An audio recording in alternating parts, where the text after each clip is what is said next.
Bismillahirrahmanirrahim. Assalamualaikum warahmatullahi wabarakatuh. Alhamdulillahilladzi arsala rasulahu bil huda wa dinil haq liyudhhirahu 'alad dini kullihi wa kafa billahi syahida. Asyhadu an la ilaha illallah wahdahu la syarikalah wa asyhadu anna Muhammadan abduhu wa rasuluhu la nabiyya ba'dah. Allahumma salli wa sallim wa barik ala Muhammad wa ala alihi wa sahabatihi wa man sara ala nahjihi wa da'a bida'watihi ila yaumiddin. Para bapak, ibu dan saudara-saudara sekalian, bil khusus seluruh jajaran pengurus yayasan dan pengurus takmir Masjid Namira yang saya hormati. Alhamdulillah kita bersyukur kehadirat Allah Subhanahu wa taala pada malam hari ini Allah kembali mempertemukan kita dalam sebuah majelis yang mudah-mudahan majelis ini menambah pencerahan buat kita dalam rangka upaya kita yang terus-menerus untuk meningkatkan kualitas keimanan dan ketakwaan kita kepada Allah Subhanahu wa taala.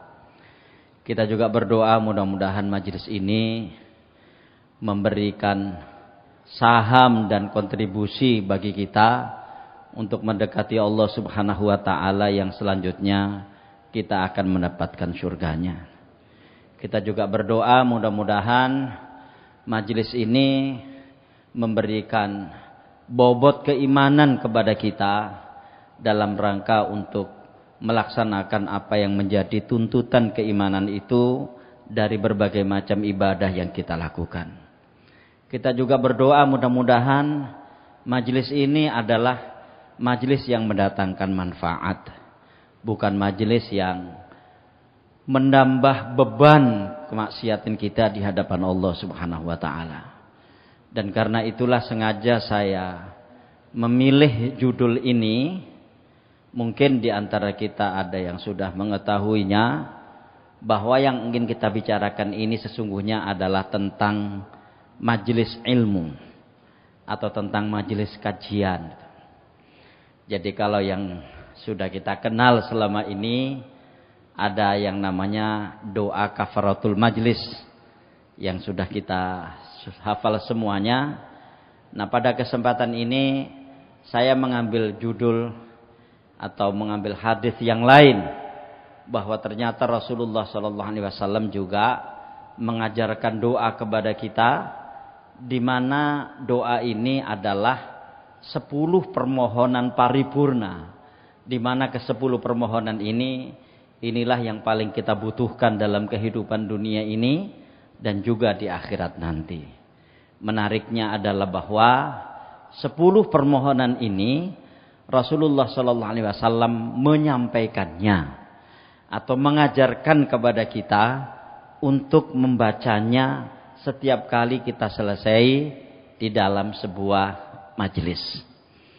Sehingga saya akhirnya berpikir betapa sangat urgennya, sangat pentingnya majelis itu dalam rangka untuk menjaga kebaikan kita. Karena kalau kita lihat betapa banyak majelis-majelis itu yang justru bukan mendatangkan manfaat, tapi malah mendatangkan dosa dan kesesatan. Karena kalau kita lihat di dalam majelis-majelis itu seringkali seseorang tidak bisa mengendalikan apa yang keluar dari mulutnya dari berbagai macam perkataan dan kalimat-kalimat. Dan saya kira kita semuanya menyadari akan hal itu.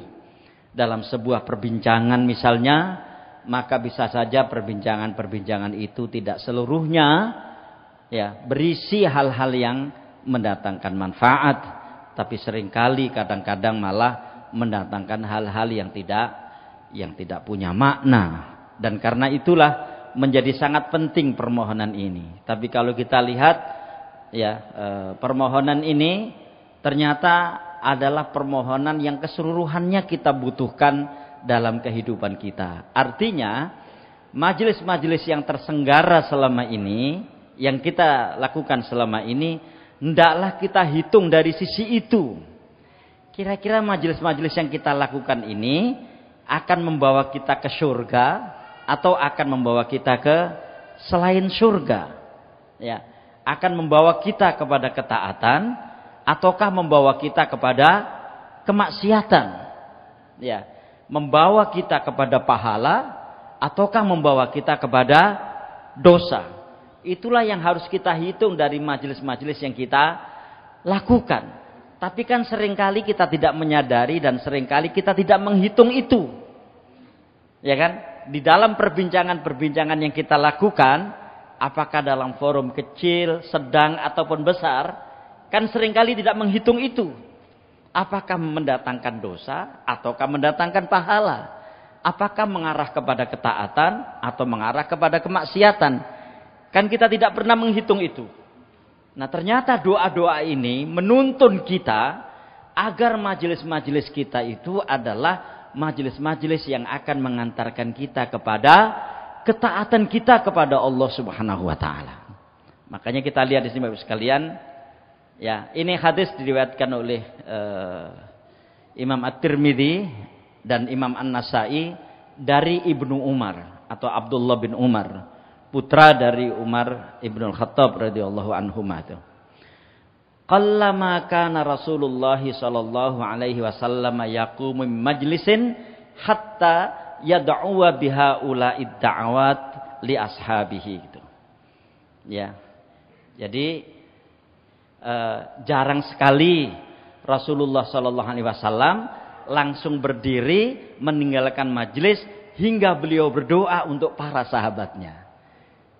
Artinya seringkali Rasulullah SAW itu, ya, sebelum beliau berdiri dari majelis itu, artinya menyelesaikan majelisnya itu, beliau berdoa untuk para sahabatnya itu. Makanya di sini menggunakan kalimat qallama, artinya jarang sekali Rasulullah SAW langsung berdiri meninggalkan majelis hingga beliau berdoa untuk para sahabatnya dengan doa ini. Ya, dengan doa ini. Nah, inilah yang saya katakan di dalam doa itu ada 10 permohonan yang sangat penting yang terkait dengan bekal kita di dunia ini dan juga untuk keselamatan kita di akhirat nanti itu. Apa doa yang dibaca Rasulullah untuk para sahabatnya itu? Kita mungkin sudah mengenal doa ini karena kita sering mendengarkannya gitu. Allahumma qsim lana min khasyatika ma yahulu bihi bainana wa baina ma'asik wa min ta'atika ma tuballighuna bihi jannatak wa minal yaqini ma tuhawwinu alaina masaibat dunya.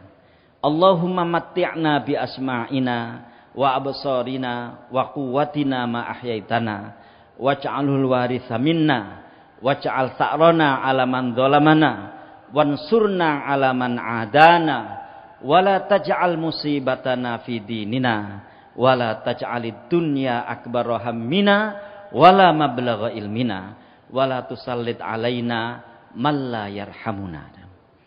Jadi ke-10 itu Bapak sekalian, yang pertama adalah Allahumma qsim lana min khasyatika ma yahulu bihi bainana wa baina ma'asik.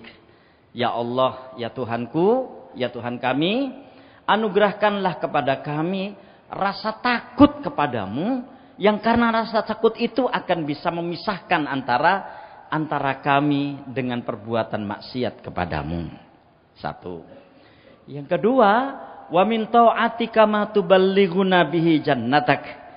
Anugerahkanlah kepada kami ketaatan yang bisa mengantarkan kami kepada surgamu.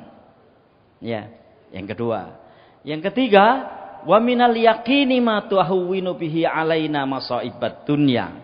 Anugerahkanlah kepada kami keyakinan yang karenanya engkau akan memudahkan bagi kami di dalam menghadapi musibah-musibah dunia. Ya, 3 ya. Yang keempat, Allahumma matti'na bi asma'ina wa absarina wa quwwatina ma ahyaitana. Ya Allah, berikanlah kenikmatan kepada kami lewat pendengaran kami, penglihatan kami, kekuatan kami selama engkau memberikan kehidupan kepada kami. Ya, artinya selama kita ini hidup, jadikanlah ya penglihatan kami ini nikmat, pendengaran kami ini nikmat, kekuatan kami juga nikmat.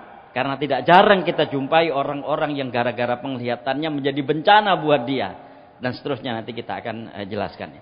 Wa ja'aluhul waritsa minna, dan jadikanlah kenikmatan itu menjadi warisan kami berikutnya itu. Waj'al sa'rana 'ala man dzalamana, jadikanlah pembalasan kami kepada orang yang mendolimi kami. Wansurna 'ala man adana, ya, tolonglah kami ya Allah atas orang-orang yang memusuhi kami. Wala taj'al musibatana fi dinina, yang ke-8, ya kan? Janganlah engkau jadikan musibah kami itu akan berpengaruh kepada agama kami. Nah, kita lihat itu apa maknanya. Wala taj'alid dunya akbara hammina wala mablagha ilmina. Janganlah engkau jadikan dunia ini, ya kan, sebesar-besar cita-cita kami, dan jangan engkau jadikan dunia ini sebagai puncak pengetahuan kami. Maksudnya jangan sampai engkau jadikan dunia ini adalah batas pengetahuan kami ya Allah, padahal ada yang lebih besar dan lebih luas daripada dunia. Wala tusallit alaina man la yarhamuna, dan janganlah engkau kuasakan kepada kami orang yang tidak memberikan kasih sayang kepada kami. Bapak Ibu sekalian, pertama-tama perawi hadis ini adalah seorang sahabat yang bernama Abdullah bin Umar. Dan Abdullah bin Umar itu ya adalah putra dari Umar ibnul Khattab. Dan sebagaimana kita mungkin sudah pernah dikaji oleh salah seorang ustadz di sini tentang sejarah sahabat, Abdullah bin Umar ini adalah seorang sahabat Nabi yang saking kepinginnya meniru Nabi itu, sampai bagaimana Nabi berjalan itu dia berusaha untuk menirunya. Bagaimana langkah-langkah kaki beliau itu selalu beliau ingin lihat dan selalu ingin beliau laksanakan. Begitu seterusnya. Itulah Abdullah bin Umar. Dan kalau kita lihat di dalam sejarah, Abdullah bin Umar ini juga termasuk sahabat yang banyak meriwayatkan hadis. 6 sahabat yang paling banyak meriwayatkan hadis, salah satunya adalah Abdullah bin Umar. Baik, kita lihat satu persatu dari doa tadi. Ini maknanya, ya. Jadi ini maknanya. Pertama, rasa takut. Ya. Allahumma qsim lana min khasyatika ma yahulu bihi bainana wa baina ma'asik. Ya Allah, anugerahkanlah kepada kami rasa takut kepadamu yang dapat menghalangi kami untuk berbuat maksiat kepadamu. Artinya, anugerahkanlah kepada kami ya Allah rasa takut kepadamu, yang rasa takut itu bisa menghalangi kami untuk berbuat maksiat kepadamu. Artinya gara-gara rasa takut itu kami tidak jadi berbuat maksiat kepadamu. Ya, gara-gara rasa takut itu kami tidak jadi berbuat maksiat kepadamu. Bapak sekalian, ukuran khasyatullah, ya. Jadi ukuran khasyatullah itu yang paling gampang itu ini sesungguhnya. Ya kan? Jadi khasyatullah itu harus menghadirkan penghalang supaya orang itu tidak melakukan kemaksiatan. Itu batas minimal khasyatullah itu di situ. Ya, jadi batas minimal khasyatullah itu adalah ketika khasyatullah atau ketika takut kepada Allah itu bisa menghalangi seseorang berbuat maksiat. Ya kan? Ini khasyatullah. Dan Bapak sekalian, betapa sering kita jumpai, dan mungkin na'udzubillah min dalik bisa-bisa termasuk kita, orang-orang yang mengaku punya khasyatullah tapi ternyata tidak jera di dalam melakukan kemaksiatan. Ya, mengaku punya khasyatullah tapi enteng ketika dia berbuat dosa. Mengaku takut kepada Allah tapi ternyata menganggap ringan perbuatan-perbuatan dosa. Nah, ternyata ini perlu kita mintakan kepada Allah Subhanahu wa taala, kita mohonkan kepada Allah Subhanahu wa taala agar rasa takut yang kita miliki ini, ya kan? Agar rasa takut yang kita miliki ini bisa menghalangi kita di dalam perbuatan maksiat, ya. Bisa menghalangi kita berbuat maksiat. Nah, sekarang Apa kaitannya ini dengan majelis? Ya, kalau doa kafaratul majelis yang biasa disampaikan Pak Jalil misalnya, ya, itu kan hal-hal yang menyangkut masalah substansi akidah gitu ya. Subhanakallahumma bihamdik asyhadu alla ilaha illa anta astaghfiruka wa atubu ilaik. Ini kaitannya dengan akidah semuanya ini. Ada subhanallah, ada istighfar, ada la ilaha illallah kan. Nah, tapi kalau ini, sekalian, ini sudah menyangkut persoalan lapangan. Karena tidak jarang majelis-majelis itu, nah kita lihat ini majelis kita ini. Ya, yang konon katanya menghadirkan khasyatullah, tapi ternyata di dalamnya berisi maksiat. Ya. Bagaimana mungkin bisa kita jumpai, naudzubillah, dan tentu mudah-mudahan bukan majelis kita, sebuah majelis ilmu yang membahas Al-Quran, membahas hadis, tapi pada saat yang sama isinya memfitnah orang misalnya. Ya kan? Isinya mendowngrade orang, menjelek-jelekan orang. Itu. Dengan tanpa ada alasan yang kuat, dengan tanpa ada dasar yang kuat. Dan itu sebabnya ketika Rasulullah SAW harus memberikan contoh orang-orang yang tidak boleh ditiru, beliau sering mengatakan, janganlah engkau meniru satu kaum yang begini, begini, begini. Meskipun orang yang beliau tunjuk itu ada di situ. Itu. Meskipun orang yang beliau maksud itu ada di dalam lingkaran itu. Nah ini Bapak sekalian. Nah, apalagi naudzubillah min dzalik di dalam dunia media sosial yang kita lihat sekarang ini, ya kan? Betapa akan gampang orang itu mengangkat orang setinggi-tingginya, gampang pula mendowngrade orang serendah-rendahnya. Ya kan? Lewat media-media sosial, apalagi yang sekarang ini ya mendekati tahun-tahun politik seperti yang kita lihat sekarang ini, keduanya itu akan gampang dilakukan. Ya, jadi mengangkat orang setinggi-tingginya atau merendahkan orang serendah-rendahnya. Ya, dan bahkan tidak jarang itu demikian transparan dilakukan. Gitu. Allahumma qsim lana min khasyatika ma yahulu bihi bainana wa baina ma'asik. Ya Allah, anugerahkanlah kepada kami rasa takut kepadamu yang bisa menghalangi kami untuk berbuat maksiat kepadamu. Jadi Bapak sekalian, intinya pada poin yang pertama ini adalah bahwa rasa takut kita kepada Allah Subhanahu wa taala itu harus menghadirkan hal yang menghalangi kita berbuat maksiat. Ya. Jadi kalau rasa takut kepada Allah Subhanahu wa taala itu tidak bisa menghalangi kita berbuat maksiat, sesungguhnya kita tidak sedang takut kepada Allah.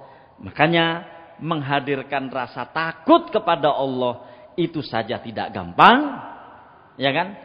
Apalagi pada saat yang sama mengatakan menghadirkan rasa takut, tapi ternyata masih gampang berbuat dosa. Ya, Allahumma qsim lana min khasyatika ma yahulu bihi bainana wa baina ma'asik. Nah, sekalian, kalau kita lihat di dalam poin ini, terutama ini terkait dengan interaksi kita kepada orang. Ya, interaksi kita kepada orang, kepada sesama kita dalam berbagai macam perkumpulan, majelis dan seterusnya itu. Yang kadang-kadang lesan kita ini enggak terkendali ketika kita mengatakan sesuatu yang salah dan kemudian kita tidak menyadarinya bahwa itu adalah hal yang salah. Ya. Itu yang pertama. Yang kedua, ya. Wa min ta'atika ma tuballighuna bihi jannatak. Jadi anugerahkanlah kepada kami ketaatan kepadamu yang dapat mengantarkan kami ke surgamu. Ini juga Ibu sekalian, sehingga seluruh ketaatan yang kita lakukan ini mari kita koreksi diri kita masing-masing ya Bapak sekalian. Karena dalam hal ini tidak ada yang bisa mengklaim dirinya lebih baik dari yang lain. Dan insya Allah semua kita ini telah melakukan ketaatan dengan kadar kita masing-masing. Pertanyaannya adalah, apakah ketaatan-ketaatan yang kita lakukan itu bisa mengantarkan kita ke surganya Allah? Nah, itu yang perlu perlu terus kita perhatikan. Dan karena itu di dalam bab seperti ini, tidaklah kemudian ketaatan itu langsung bisa menjadikan orang itu sampai ke surga Allah. Buktinya, ya kan, buktinya kita mohon kepada Allah ini. Anugerahkanlah kepada kami ketaatan kepadamu ya Allah yang bisa mengantarkan kami ke surgamu. Ya kan? Yang bisa mengantarkan kami ke surgamu. Nah, ini maksudnya Bapak Ibu sekalian, setiap orang itu wajib untuk mengoreksi dan meneliti ketaatan-ketaatan yang dia lakukan itu. Sudah benarkah? Bahkan kalau kita lihat di sini lebih detail lagi, apakah bisa ketaatan yang kita lakukan ini mengantarkan kita kepada surganya Allah? Ya. Nah, sehingga dalam bab ini seseorang tidak bisa ujub. Bahkan tidak boleh ujub dan kemudian mengatakan bahwa ibadah dia sudah banyak sehingga dia akan gampang ke surga. Buktinya kita masih mohon kepada Allah Subhanahu wa taala agar ketaatan yang kita lakukan ini bisa mengantarkan kita ke surga. Nah, di sini Bapak sekalian, meskipun kalau kita lihat di dalam Quran, kita lihat di dalam Quran ataupun di dalam hadis, ya, itu seringkali ada angka-angka, ya kan? Yang angka-angka itu menentukan kita bisa ke surga. Ya kan? Siapa yang membaca la ilaha illallah wahdahu la syarikalah lahul mulku walul hamdu wa huwa ala kulli syai'in qadir 100 kali misalnya, maka akan akan mendapatkan sekian kebaikan dan akan dihilangkan sekian kesalahan dan begitu seterusnya. Barang siapa dan seterusnya itu. Ya kan, sampai ada 33 kali subhanallah, ada 33 kali alhamdulillah, ada 33 kali Allahu Akbar, ada sekian rakaat salat yang kita lakukan, ada sekian zakat yang sudah kita tunaikan. Itu semuanya kan ketaatan-ketaatan yang kita lakukan kepada Allah Subhanahu wa taala. Itu ternyata masih perlu kita mohonkan kepada Allah agar ketaatan itu bisa mengantarkan kita ke surga. Ya kan? Agar ketaatan itu bisa mengantarkan kita ke surga. Untuk apa ini Bapak sekalian? Agar orang itu tidak gurur, tidak tertipu, ya kan? Tidak tertipu oleh berbagai macam yang dia lakukan itu seolah-olah itu sudah yakin benar dan kemudian bisa mengantarkan ke surga. Kita perlu memohon kepada Allah Subhanahu wa taala untuk itu. Ya kan? Kita perlu mohon kepada Allah Subhanahu wa taala untuk itu. Sisi yang lain Bapak sekalian, ya kan? Sisi yang lain, doa ini itu akan memberikan motivasi kepada kita agar seorang mukmin terus menambah produktivitas ketaatannya kepada Allah Subhanahu wa taala. Dalam pertemuan pertama setelah Idul Fitri kemarin, ya kan? Di Ahad pagi kalau nggak salah, saya menyampaikan di antara tanda amal itu diterima, ya kan, kita habis melaksanakan puasa Ramadan yang 29 hari atau 30 hari itu ya. Jadi kita akan melaksanakan itu. Ya, saya waktu itu menjelaskan bab ini. Di antara tanda amal itu diterima adalah kekhawatiran bahwa amal itu tidak diterima. Saya ulang sekali lagi, ya kan? Di antara tanda amal itu diterima adalah kekhawatiran ketika amal itu tidak diterima. Dan khawatir amal itu tidak diterima, itu nggak bisa direkayasa, sekalian. Nggak bisa dibuat-buat. Ya, itu menyangkut masalah mentalitas seseorang. Karena merasa belum tentu amalnya itu tidak diterima. Ya, belum tentu amalnya itu diterima, ya kan? Karena merasa belum tentu amalnya itu diterima, maka dia akan terus banyak beramal, mudah-mudahan akan ada di dalam amalnya itu yang diterima. Itu. Nah, kan begitu, akan terus banyak beramal, beda dengan orang mesti sholatku keterima gitu. Ya, apalagi sekarang musim haji gitu ya. Saya ulang-ulang ini. Sholat di Masjidil Haram itu sama dengan 100.000 kali sholat di masjid-masjid yang lain. Bayangkan 1 bulan di Masjidil Haram, ya kan, 5 kali, ya 5 waktu sehari semalam. Ini sholat wajibnya saja ini. Berarti sehari itu kan sudah dapat 500.000 kali 30 hari. Berapa itu? Kan banyak banget. Sehingga ketika pulang, leh-leh ya, gak perlu nang masjid, sik duwe tabungan 150.000. Ya kan? Bukan begitu, ya. Cara menghitungnya itu enggak begitu. Cara menghitungnya adalah jangan-jangan yang saya lakukan kemarin tidak diterima. Ya kan? Jangan-jangan inilah yang akan memotivasi dia untuk terus-menerus menaikkan produktivitas ketaatannya itu. Sama ketika orang infak juga begitu. Ya, sehingga dia tidak akan puas dengan infak yang dia lakukan dan akan terus berusaha untuk menambahnya dengan kemampuannya. Salat juga demikian.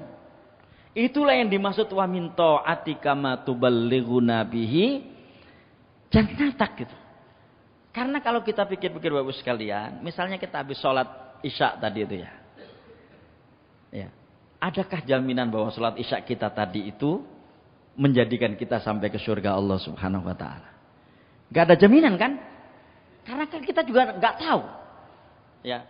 Dan masing-masing orang akan mengetahui dirinya sendiri-sendiri. Ya kan? Masing-masing orang akan mengetahui dirinya sendiri-sendiri. Sedang terjadi gejolak apa di dalam sholatnya tadi itu. Ya. Sedang terjadi perasaan apa di dalam sholatnya saat itu. Wis temen ta, madep, mantep, 7 menit sholat isya nyambung terus dengan Allah Subhanahu wa taala. Ya. Apalagi kalau kita hidup ini banyak judul ya. Banyak judul, punya pekerjaan ini, punya pekerjaan itu, punya masalah ini, punya masalah itu, punya persoalan ini, punya persoalan itu, punya urusan ini, punya urusan itu. Yang kadang-kadang urusan-urusan persoalan-persoalan ini hadir semuanya ketika kita sholat. Bayangkan. Ya. Tiba-tiba saja, ini ada Pak Zainul ini, seorang pebisnis gitu ya. Waktu sujud, waduh iyo, iku pingin kan pesen sakmi ini terus tak kirim ini. Gitu kan.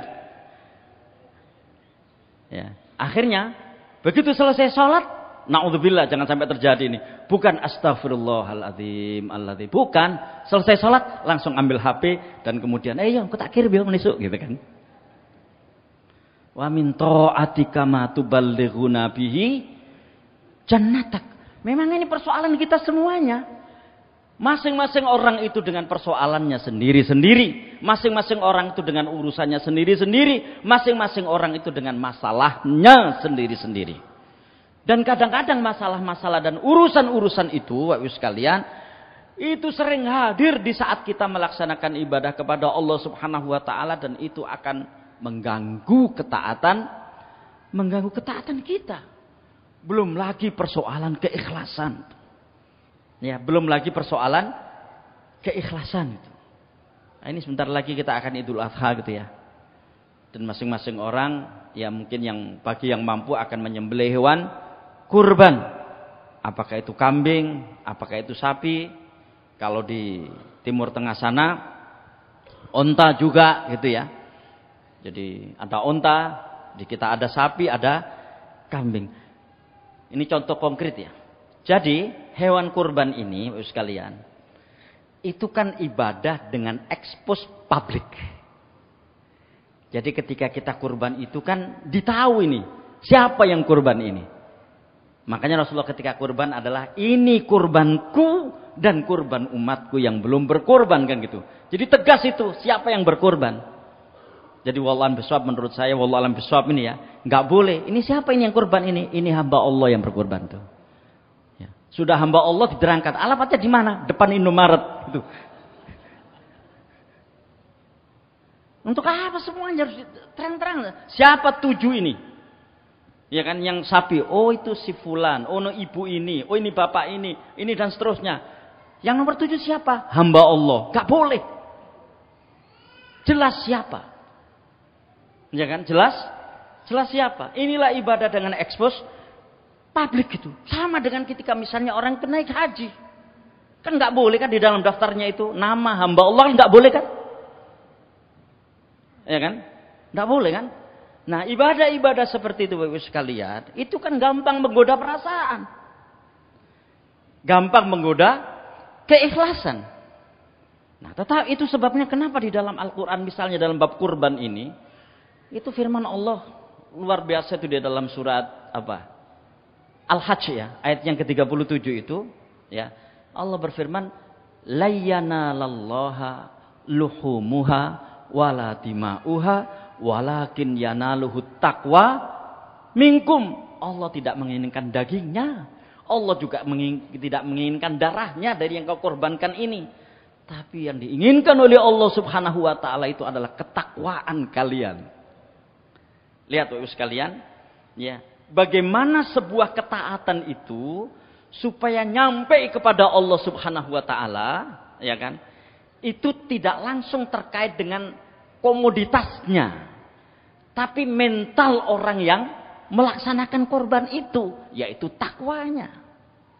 Makanya di ayat sebelumnya, ya, ayat yang ke-32, "Dzalika wa may yu'azzim sya'airallah fa innaha min taqwal qulub." Gitu kan. Demikianlah, ya, dan barang siapa yang mengagungkan syiar-syiar Allah, maka itu semuanya adalah bagian dari takwanya hati. Syiar-syiar Allah ini kan hingar-bingar, ya kan? Haji itu hingar-bingar, datang diantar, pulang dijemput, nyampe rumah orang pada datang, bertanya ini itu dan seterusnya, ya kan? Tapi ternyata kata Allah di situ, "Dzalika wa may yu'azzim sya'airallah fa innaha min taqwal qulub." Demikianlah, dan barang siapa yang mengagungkan syiar Allah, ya, itu bukan supaya kemudian dia terkenal, bukan supaya dia diakui sebagai ahli ibadah, bukan. Fa innaha min taqwal qulub. Inilah kira-kira yang wa min ta'atika ma tuballighuna bihi jannatak, gitu. Anugerahkanlah kepada kami ya Allah ketaatan kepadamu yang dapat mengantarkan kami ke surgamu. Yang kedua. Yang ketiga, ya, wa minal yaqini ma tuhawwinu bihi alaina masaibat dunya. Anugerahkanlah kepada kami keyakinan yang dengannya engkau mudahkan kami dalam menghadapi musibah dunia. Ibu sekalian, musibah-musibah dunia yang sekarang ini pasti dialami siapa saja. Dan itu tadi saya katakan, masing-masing orang akan dengan masalahnya sendiri-sendiri, masing-masing orang akan dengan musibahnya sendiri-sendiri. Dan masing-masing orang, Bapak Ibu sekalian, itu akan memiliki kekuatannya sendiri-sendiri untuk menghadapi musibah itu. Nah, apa inti kekuatan dalam menghadapi musibah? Keyakinan. Ya, keyakinan. Dan itu sebabnya kalau kita lihat banyak sekali hadis-hadis atau ayat-ayat Al-Qur'an yang menjelaskan tentang kepada kita tentang hakikat dari sebuah musibah. Ya kan? Nabi Ibrahim alaihissalam sekalian, itu hidupnya penuh dengan ujian. Dan ujian-ujian yang beliau alami ini, ujian-ujian yang secara keseluruhannya itu di luar nalar orang semuanya. Ya kan? Tapi Allah Subhanahu wa taala mengatakan, "Wa idzi betala Ibrahim rabbuhu bikalimatin fa'atammahun qala inni ja'iluka lin-nasi imama." Dan ingatlah ketika Ibrahim diuji oleh Tuhannya dengan berbagai macam bala, dengan berbagai macam ujian, tapi dia lulus dengan ujian-ujian itu. Apa yang mendasari kelulusannya itu? Keyakinan.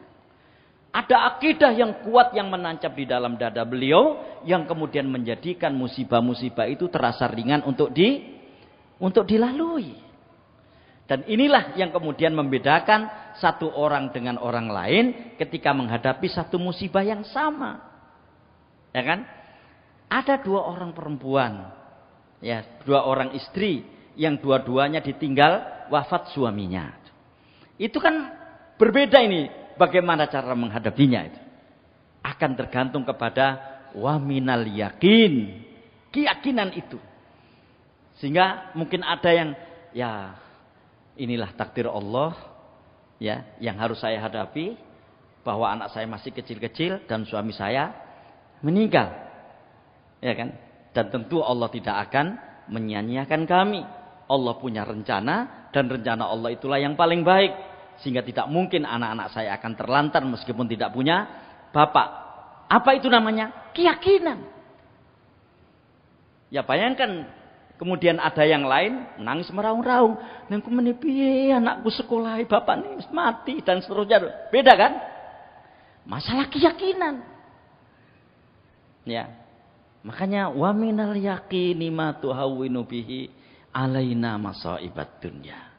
Dan Bapak sekalian, memang ya masalah-masalah seperti ini itu lebih enak diceramahkan daripada dialaminya sendiri itu.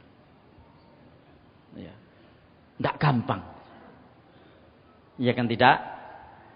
Tidak gampang. Itu. Ya, makanya dulu ketika saya masih ingat waktu itu ya, ada ketika saya ngajar di Surabaya waktu itu tahun 90-an itu. Ada seorang ustadz yang sepedanya itu hilang. Ya. Nah, datanglah murid-muridnya ini menemuinya. Dan kemudian ya mahasiswanya ini menyuruh ustadz yang sabar ustadz ya gitu kan. Lah wong ustadz lho penceramah nerangno sabar sik kongkon sabar piye gitu. Tapi kan gak gampang sebetulnya kan. Sabar itu memang lebih enak diceramahkan daripada dialaminya sendiri. Ya kan?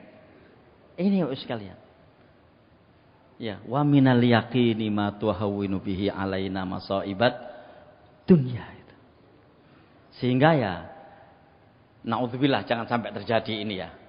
Jangan heran kemudian, iku ustadz kok iso stres yo? Bisa. Itu kiai kok bisa stres ya? Bisa. Wa minal yaqini ma tuhawwinu bihi alaina masaibat dunya.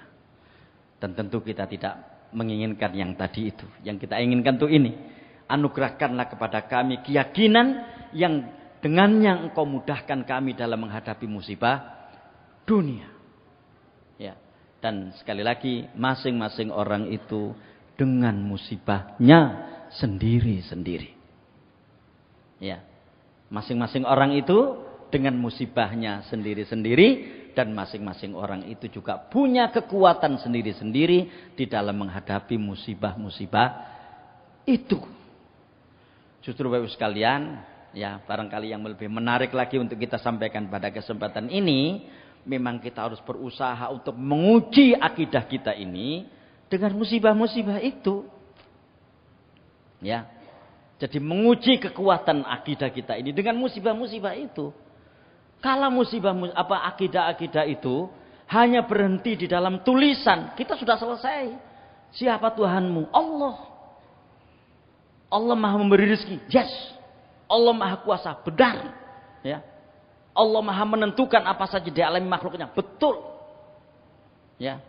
Wa ma min dabbatin illa 'alallahi rizquha wa ya'lamu mustaqarraha wa mustauda'aha. Ya kan? Tidak ada satupun makhluk melata di muka bumi ini kecuali Allah telah mencatat rizkinya. Idealnya kalau orang sudah membaca itu, ketika ada kesempitan rizki kan dia tidak mengeluh. Kenapa? Wah, catatan rizkinya semuanya. Di dalam bahasa Jawa sering kita dengarkan jodoh, pati, rizki, iku wis ono catatane. Ya kan? Tetapi ya itulah persoalannya.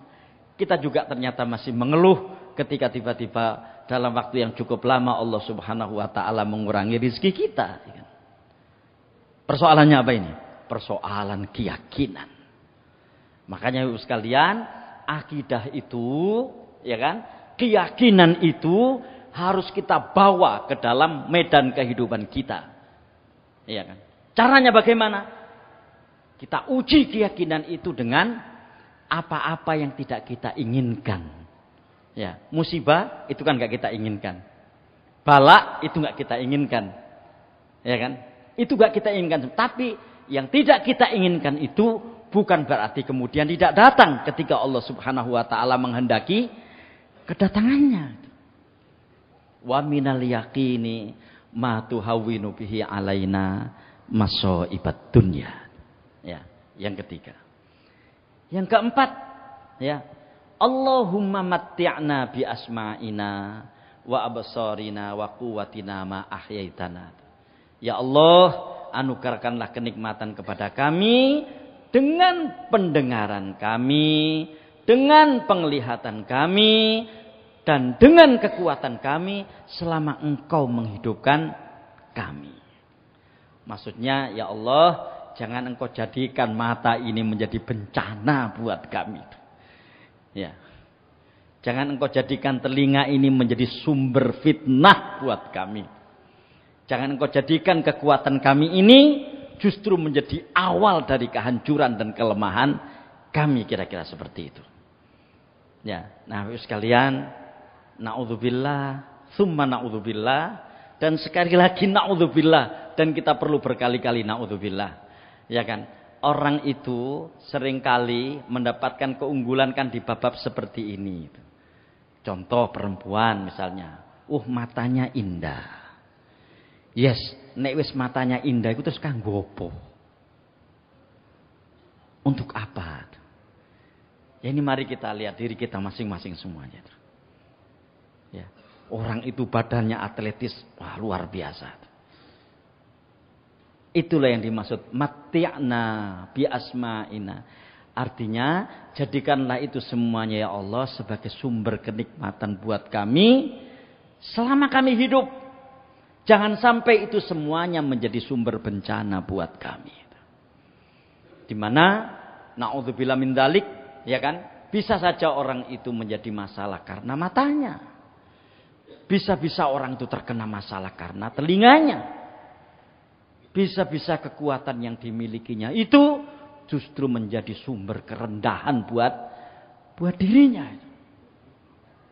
Makanya kekuatan itu akan menjadi nikmat ketika dipakai beribadah. Kekuatan itu akan menjadi nikmat ketika dipakai menolong orang. Kekuatan itu akan menjadi nikmat ketika digunakan untuk meringankan beban orang. Kekuatan itu akan menjadi nikmat, ya kan, ketika digunakan berbuat baik. Begitu seterusnya. Itulah kenikmatan yang sesungguhnya. Ya kan? Kenikmatan yang itu akan mengantarkan kita kepada surga Allah sebagaimana yang kita inginkan yang nomor 2 tadi. Wa min ta'atika ma tuballighuna bihi jannatak. Jadi selama kita hidup ini ya Allah, jadikanlah penglihatan kami ini menjadi kenikmatan buat kami. Jadikanlah telinga kami atau pendengaran kami ini menjadi nikmat buat kami. Jadikanlah kekuatan kami ini menjadi sumber kenikmatan buat kami. Ya. Jangan sampai naudzubillah min dzalik.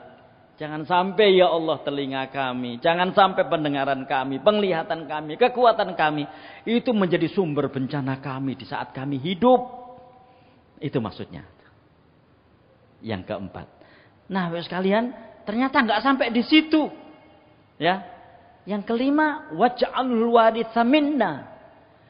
Dan jadikanlah kenikmatan itu sebagai warisan kami. Maksudnya, sekalian, apa kenikmatan-kenikmatan yang kami alami semasa kami hidup dengan penglihatan, dengan pendengaran, dengan kekuatan kami, ini jugalah nanti yang akan dialami oleh anak-anak keturunan kami. Ya, inilah nanti yang juga dialami oleh anak-anak keturunan kami.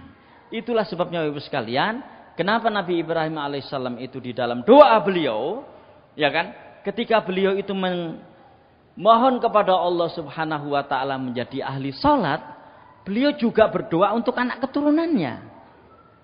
Ya kan? Makanya dalam surat Ibrahim, ya tolong dicatat ini baik-baik dan mari kita terus berdoa dengan doa ini karena menurut saya ini sangat penting.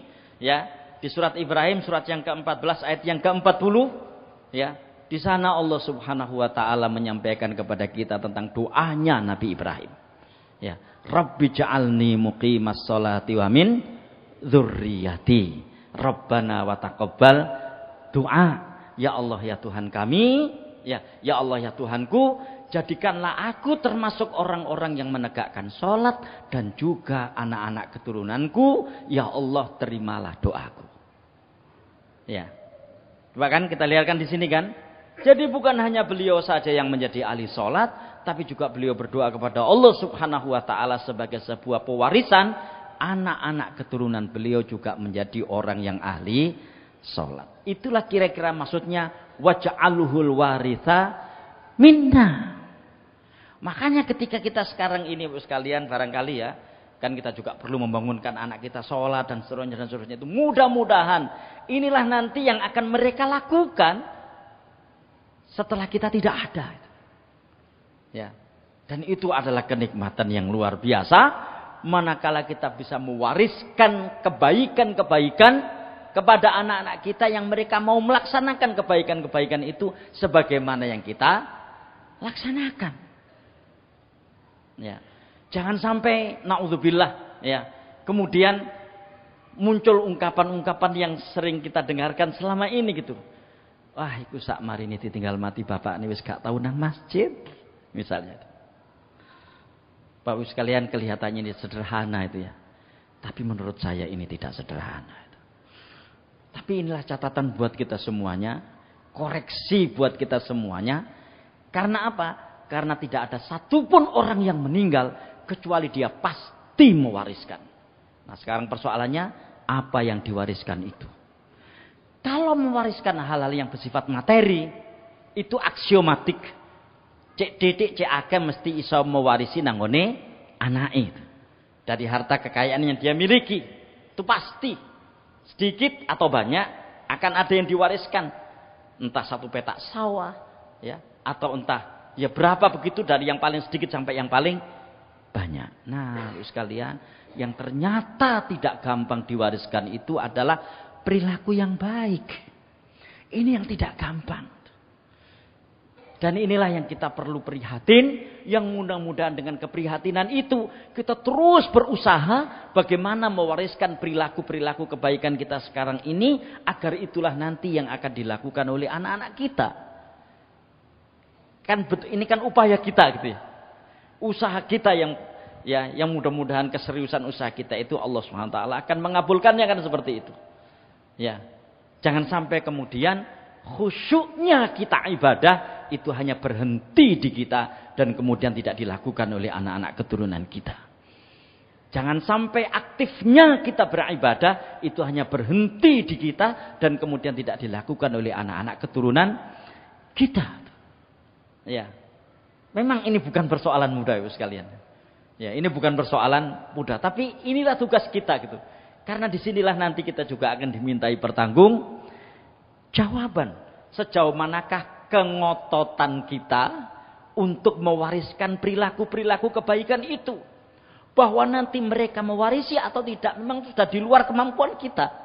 Allah Subhanahu wa taala nanti yang akan menentukannya. Tapi yang akan dihitung dari kita adalah keseriusan kita untuk melakukan proses pewarisan itu. Ya. Dan ingatlah di dalam Islam itu Bapak sekalian, mudah-mudahan saya tidak salah, bahwa sebetulnya yang dianggap benar-benar sebagai anak itu tidak berhenti di anak biologis, tapi adalah anak ideologis. Dan ayat tentang Idul Adha salah satunya terkait dengan masalah itu. Ya, lihat di surat paling pendek di dalam Al-Quran, yaitu surat Al-Kautsar, ayat yang ketiga. Apa firman Allah di situ? Inna syani'aka huwal abtar. Sesungguhnya para pembencimu Muhammad itulah yang terputus keturunannya. Mengapa ayat ini turun? Ayat ini turun karena Rasulullah itu selalu diolok-olok oleh orang, salah satunya bernama Al-As bin Wa'il. Al-As bin Wa'il ini tokoh jahiliyah. Ya. Dia punya anak yang bernama Amr bin As. Jadi anaknya itu muslim. Dia mengolok-olok Nabi Muhammad SAW bahwa Muhammad ini orang yang terputus keturunannya. Kenapa? Karena nggak punya anak laki-laki. Semua anak laki-laki Nabi Muhammad ini meninggal ketika usia balita. Apakah itu yang lahir dari rahim Khadijah ataukah yang lahir dari rahim Maria al-Qibtiyah? Yang lahir dari rahim Khadijah di situ ada Qasim, Thayyib dan Thohir atau Abdullah. Dan yang lahir dari rahim Maria al-Qibtiyah adalah Ibrahim yang meninggal di saat gerhana matahari yang kita sering mendengarkan kisah itu. Ya, ini keempat-empatnya meninggal pada usia balita. Di kalangan Arab memang status keturunan itu ditentukan dari jalur anak laki-laki. Nah, karena anak laki-laki beliau tinggal semuanya pada usia balita, ya kan? Maka Al-As bin Wa'il mengatakan begitu. Ya kan? Muhammad itu abtar, orang yang terputus keturunannya itu. Yes, mungkin terputus keturunan secara biologis, tapi itu enggak dihitung di dalam Islam. Karena yang terpenting di dalam Islam itu adalah pewarisan dari sisi ideologis. Gitu. Nah, ternyata siapa yang terputus keturunannya? Al-As bin Wa'il. Semua anaknya masuk Islam dan dia tetap di dalam kekafirannya. Itulah Bapak sekalian yang ya saya tidak tahu apakah kita mengalami masalah itu ya, atau apakah kita memikirkan itu gitu. Ya kan? Jadi pernahkah kita misalnya sampai berpikir begini, engko yo nek aku mati ngundang anakku gak sholat. Pernahkah kita berpikir seperti itu? Anakku sing aktif nang Namira, alhamdulillah. Ngundang mati wis gak aktif mana nang Namira gitu. Saya kira saya juga usul ya untuk diri saya sendiri dan kita semuanya. Kadang-kadang kita juga perlu memikirkan bab itu. Ya. Inilah salah satunya waj'aluhul waritha minna. Jadikanlah kenikmatan itu sebagai warisan kami yang juga akan dilaksanakan oleh anak-anak keturunan kami. Yang kelima. Yang keenam, masalah pembalasan perilaku ini. Waj'al sa'rona ala man dzalamana. Jadikanlah pembalasan kami kepada orang yang mendolimi kami. Sekalian kalau kita lihat gitu ya, ada sebuah doa ini hampir pasti dikabulkan oleh Allah Subhanahu wa taala. Ya, doanya siapa? Doa orang yang dizalimi. Wattaqi da'watal mazlum fa innahu laisa bainahu wa bainallahi hijab. Ya. Takutlah kamu akan doanya orang-orang yang dizalimi. Karena doanya orang yang dizalimi itu tidak ada lagi penghalang antara dia dengan Allah Subhanahu wa taala. Sehingga doa ini sesungguhnya Bapak sekalian itu juga mendidik kita jangan sampai kita menjadi orang-orang yang berbuat zalim. Yang karena perbuatan zalim kita itu orang-orang yang kita zalimi itu mendoakan kejelekan buat kita dan itu sah buat mereka ketika mereka mendoakan jelek kepada kita yang berbuat zalim. Dan biasanya kedzaliman itu terjadi dari atas ke bawah. Kedzaliman itu terjadi dari tinggi ke rendah. Ya kan? Itu biasanya kedzaliman. Ya, kedzaliman itu tidak pernah setara. Kalau setara itu sparring partner. Ya kan? Kedzaliman itu selalu dari atas ke bawah. Dari yang punya kekuasaan kepada yang tidak punya kekuasaan. Dari yang punya harta kepada yang tidak punya harta. Dari status sosial tinggi ke status sosial rendah. Itu kedzaliman. Ya. Jadi nggak mungkin terjadi begini. Iku lho sakno yo presiden kok dizalimi rakyate itu, nggak mungkin. Ya. Cek sakno yo bupati kok dizalimi rakyate itu, nggak akan terjadi itu. Yang terjadi itu sebaliknya. Ya. Karena itulah kemudian muncul hadis itu. Wattaqi da'watal mazlum fa innahu laisa bainahu wa bainallahi hijab. Takutlah kalian akan doanya orang yang dizalimi. Karena tidak ada lagi penghalang antara dia dengan Allah. Ya. Nah, berarti ini mendidik kita, na'udzubillah ketika Allah Subhanahu wa taala menjadikan kita memiliki satu kedudukan yang lebih tinggi dari yang lain. Na'udzubillah, jangan berbuat zalim. Ya kan? Begitu kita punya harta yang lebih banyak dari orang yang di bawah kita, naudzubillah, jangan sampai kita berbuat dolim. Ya, karena orang boleh berdoa dengan ini. Waj'al ta'rona alaman dzalamana. Ya, jadikanlah pembalasan kami ini ya Allah kepada orang yang mendolimi kami. Ya. Baik. Wansurna alaman adana. Ya, begitu pula ini, ya. Tolonglah kami ya Allah kepada atas orang-orang yang memusuhi kami. Ya. Bahkan Bapak sekalian, di dalam surat Al-Baqarah ayat yang terakhir, ayat yang ke-286, itu secara definitif siapa yang memusuhi orang-orang yang beriman itu, ya. Kita perlu memohon pertolongan kepada Allah Subhanahu wa taala agar diberikan keselamatan dari orang-orang itu. Rabbana wala tuhammilna ma la taqata lana bih wa'fu anna waghfir lana warhamna anta maulana fansurna 'alal qaumil kafirin. Ya. Atau di surat Ali Imran itu wa ma kana qaulahum illa an qalu rabbana ighfir lana dzunubana wa israfana fi amrina wa tsabbit aqdamana wansurna 'alal qaumil kafirin. Ya. Jadi Bapak sekalian, kita boleh memohon pertolongan kepada Allah Subhanahu wa taala, ya kan? Agar Allah menolong kita dari orang-orang yang memusuhi kita. Berdasarkan doa ini, kita boleh memohon pertolongan kepada Allah Subhanahu wa taala, ya kan? Agar Allah menolong kita dari orang-orang yang memusuhi kita. Yang ketujuh. Yang kedelapan, wala taj'al musibatana fi dinina. Janganlah engkau jadikan musibah yang menimpa kami itu mempengaruhi agama kami. Apa maknanya Bapak sekalian?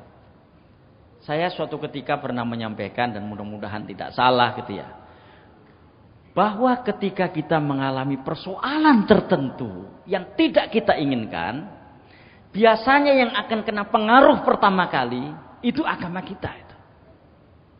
Ya kan? Itu agama kita. Naudzubillah. Ya, dan ini jangan sampai terjadi. Begitu kena cobaan, gak sholat misalnya. Selapat sholat barengnya. Masih sholat saya kena musibah. Itu loh yang dimaksud dengan musibah itu menimpa agama, itu di situ. Ya.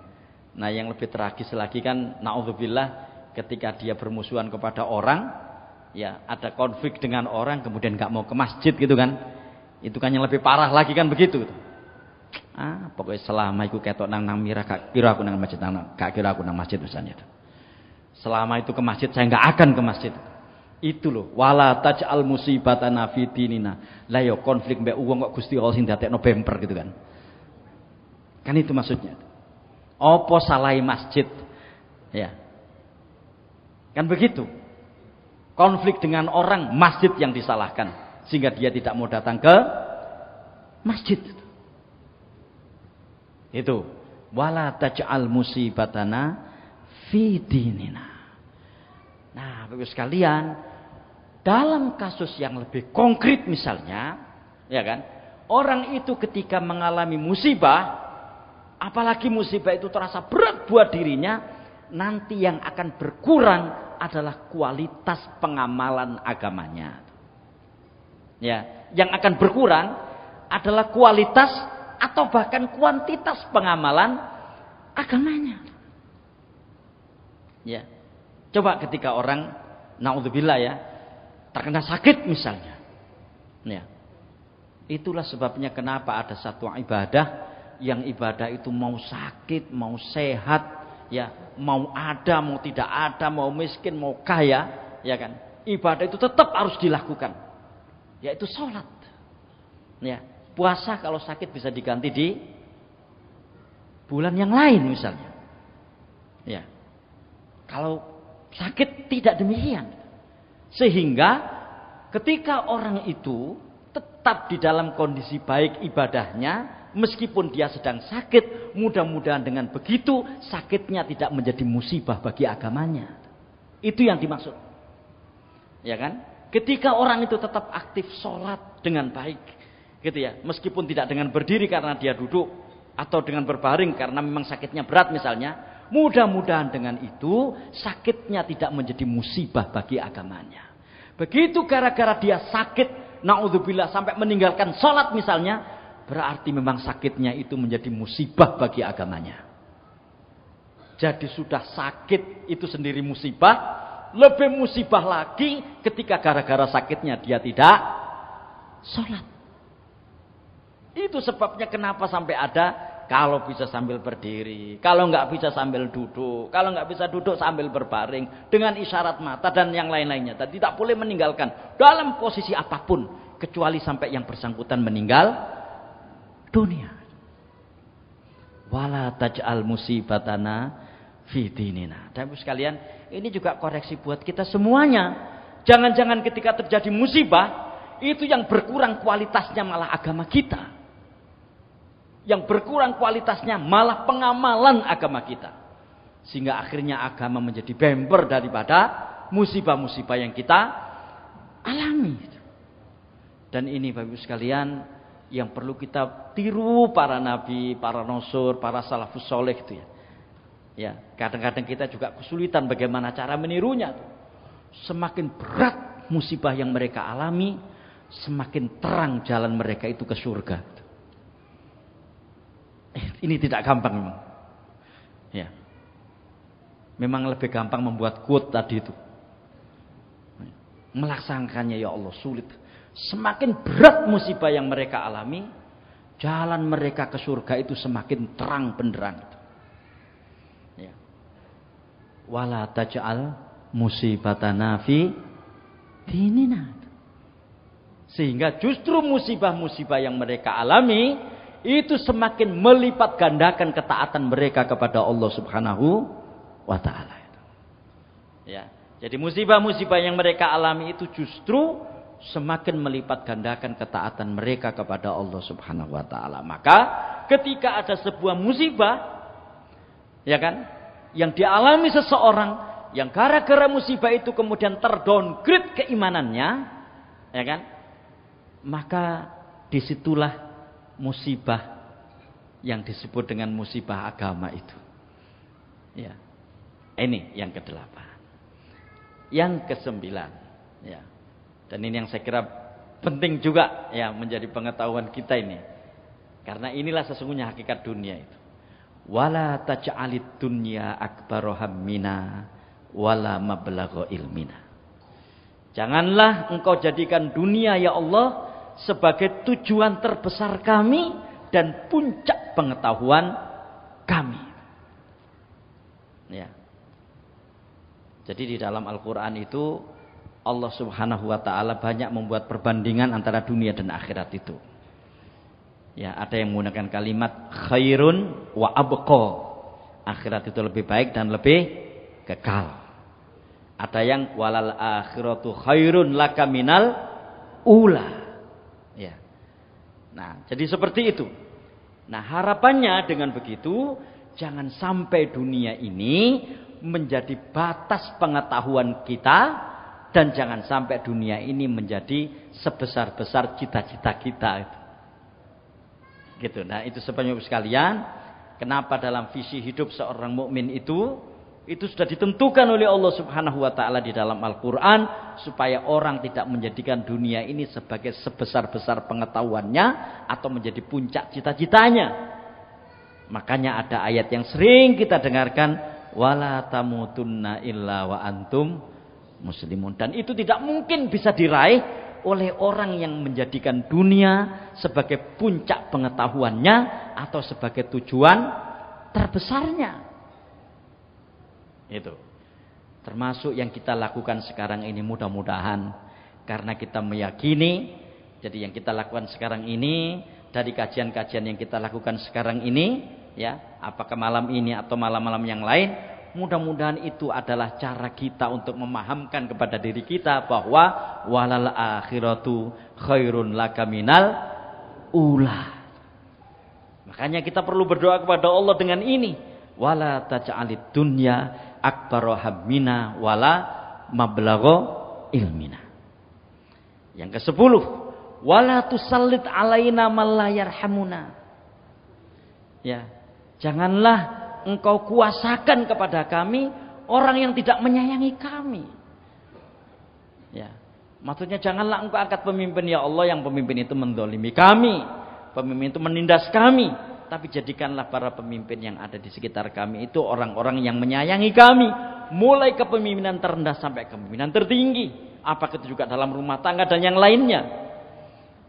Karena betapa sengsaranya hidup seseorang di dalam sebuah kondisi kepemimpinan yang menindas, itu sangat berat. Dan itu yang dialami oleh masyarakat jahiliyah waktu itu. Yang kuat menindas yang lemah, yang kaya menindas yang miskin waktu itu.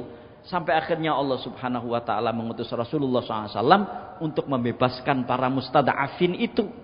Itu sebabnya ibu sekalian kenapa kalau kita lihat di awal-awal dakwah beliau, itu yang banyak mengikuti beliau adalah para mustada'afin. Orang-orang yang tertindas hidupnya. Para budak dan seterusnya. Wala tusallit alaina man la yarhamuna. Makanya saya kadang-kadang berpikir, mudah-mudahan saya salah ya, kok masih ada pemimpin-pemimpin yang tidak menyayangi kita. Jangan-jangan memang kita jarang berdoa seperti ini. Mungkin gitu ya, kita tahu ya kan. Tapi ini juga memberikan makna kepada kita. Karena semua kita ini memimpin, semua kita ini pemimpin. Kullukum ra'in wa kullukum mas'ulun an ra'iyati. Maka di level kepemimpinan mana yang di situ kita dianugerahi oleh Allah Subhanahu wa taala, janganlah menjadi pemimpin yang menindas. Marilah kita berusaha untuk menjadi pemimpin yang menyayangi orang-orang yang kita pimpin. Kan begitu. Assalamualaikum warahmatullahi wabarakatuh.